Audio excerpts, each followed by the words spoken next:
Top किया है। तो सर इस बार भी परीक्षाएं होनी है, तो सर आपके विद्यालय की तरफ से क्या उम्मीद की जाती है सर?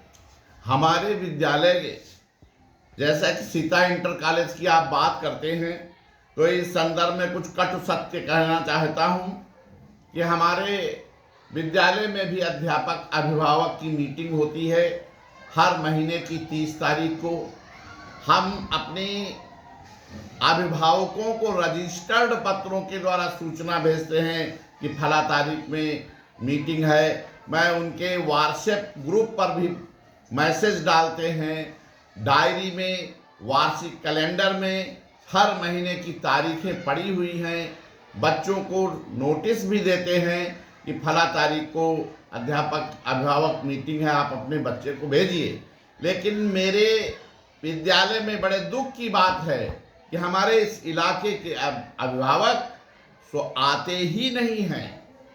जब वो आते नहीं हैं तो मैं किस प्रकार से अपनी बात उनसे कहें और उनसे उनके बच्चों के बारे में हम सुन सकें। सीता इंटर कॉलेज की बात करते हैं तो मैं किसी विद्यालय का नाम नहीं लेना चाहता हूं। मैं सीधे कहता हूं, जिन विद्यालयों में अच्छी पढ़ाई कराई जाती है, बच्चे अनुशासन का पालन करते हैं, तो उनका परीक्षा फल उत्तम आएगा ही आएगा। मैं भी अपने विद्यालय में बहुत ज़्यादा कठिन परिश्रम कराता हूं। जो बच्चे रेगुलर आते हैं और वो भी 92 और 95% नंबर पाते हैं, किंतु हमें अभिभावकों का कोई सहयोग नहीं मिलता है। सर इस बार क्या रहेगा बच्चों का रिजल्ट? हमारा इस बार भी बहुत अच्छी हमने पढ़ाई कराई है। मैं स्वयं हर क्लास में, हर वादन में जाकर के क्लास का निरीक्षण करता हूं और क्लासों में जाकर के स्वयं एक एक वादन क्लासों में लेता हूं, जिसके आधार पर मैं ये जरूर कहूँगा कि हमारे हाई स्कूल और इंटरमीडिएट के बच्चे जिनका सेंटर अन्य विद्यालयों में गया है, वो 90 से 95% अंक अवश्य प्राप्त करेंगे। कक्षाओं में तो अभिभावकों को और विद्यार्थियों को क्या संदेश सर देंगे? मैं सारे जितने भी विद्यार्थी हैं जो यूपी बोर्ड में हाई स्कूल और इंटरमीडिएट की परीक्षा दे रहे हैं, उनसे सब मेरा एक अनुरोध है और एक अपील है मेरी कि आप अपने घर पर बैठिए, अपना कमरा बंद कर लीजिए, पानी रख लीजिए, कुर्सी के ऊपर बैठिए और बोर्ड द्वारा जारी स्कीम को अपने सामने रखिए। जिस दिन आपका पेपर है, आप अपनी किताब को उठाइए, आपने आपके विद्यालय में जो क्वेश्चन आंसर पढ़ाए गए हैं उनका रिवीजन कीजिए और रिवीजन करने के बाद आप परीक्षा केंद्र पर जब परीक्षा देने जाएंगे तो सबसे पहले आप प्रश्न पत्र, प्रायः बच्चे प्रश्न पत्र पाते ही हड़बड़ी में क्वेश्चन का आंसर जानने के बावजूद गलत आंसर लिख देते हैं। उन सभी बच्चों से मेरा अनुरोध है कि कृपया वो परीक्षा कक्ष में प्रश्न पत्र पाने पर प्रश्न पत्र को अच्छी तरीके से हर प्रश्नों को पढ़ें, ध्यानपूर्वक देखें, उसके बाद ध्यानपूर्वक पढ़ें और पूरा प्रश्न पत्र पढ़ने के उपरांत सीरियल से प्रश्नों के उत्तर अपनी उत्तर पुस्तिका में लिखें। मैं बच्चों से ये भी बताना चाहूँगा, कभी कभी बच्चे क्या काम करते हैं कि उनको 4 नंबर का, 5 नंबर का, 7 नंबर का या बीच के जो भी नंबर हैं वो नहीं करते हैं। पहला क्वेश्चन किया, फिर 8वां किया, फिर 12वां किया, फिर 7वां किया। इससे परीक्षक जब कॉपी चेक करता है तो उसको अंक चढ़ाने में समस्या होती है।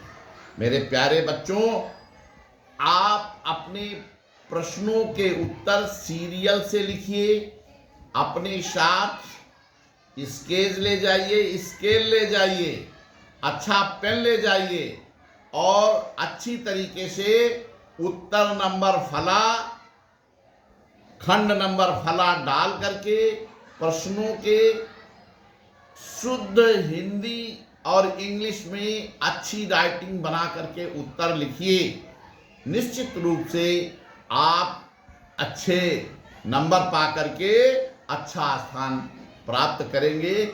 और मेरा बच्चों से ये भी अनुरोध हो, वरन उमंग से रहें और पेपर जो है उसके बीच में स्क्रीन में काफ़ी अच्छी तरीके से एकांत में बैठ करके पूरी किताब को पढ़ें और उसके उपरांत अपने के मनोबल पहले पहुँचें।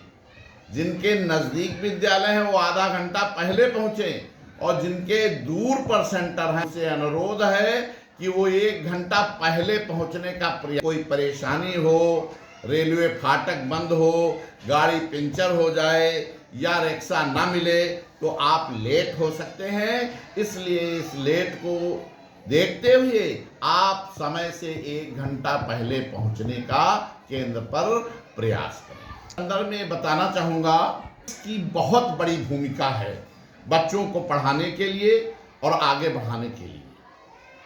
जिस प्रकार एक कुम्हार अच्छे बर्तन को बनाने के लिए मिट्टी खोद के लाता है, भिगोता है, गूंथता है, क्वालिटी युक्त बनाता है, उसके बाद में वो एक बर्तन का आकार देता है, पीट कर ठोक कर उसको एक अच्छी सुंदर आकृति प्रदान करता है। उसी प्रकार अभिभावक अपनी बच्चे को एडमिशन कराने के लिए ले जाते हैं, उस समय पर अभिभावक और अध्यापक यानी विद्यालय होनी चाहिए। अगर विद्यालय में आपने अपने बच्चे का एडमिशन कराया है और विद्यालय द्वारा आपके बच्चे को पढ़ाया गया, उसको वर्क दिया गया, तो आप भी, आपका बच्चा विद्यालय में 6 घंटा 8 घंटा रहता है, तो आप भी अपने बच्चे पर आप या आपकी पत्नी कम 3 घंटा शाम और 3 घंटा सुबह अवश्य दें। बच्चे को विद्यालय द्वारा पढ़ाए गए कार्य का रिवीजन कराएं, दिए गए कामों को भी देखें, और जो नहीं आ रहा है वो बच्चे को बताने का प्रयास करें, और उसके बावजूद भी वो नहीं समझ पा रहा है तो विद्यालय द्वारा डायरी दी जाती है, उस डायरी पर नोट कर दें कि बच्चे ने इन विषयों में इन क्वेश्चनों को नहीं कर पाए हैं या ये सवाल नहीं लगा पाए हैं। तो यहाँ वो जब डायरी लेकर के छात्र क्लास में आएगा तो हमारा शिक्षक जब उसको काम देता है तो डायरी चेक करता है, आपके द्वारा लिखी गई टिप्पणी को देखते हुए बच्चे के कार्य को पूरा कराने का पूर्ण प्रयास हमारा अध्यापक करेगा।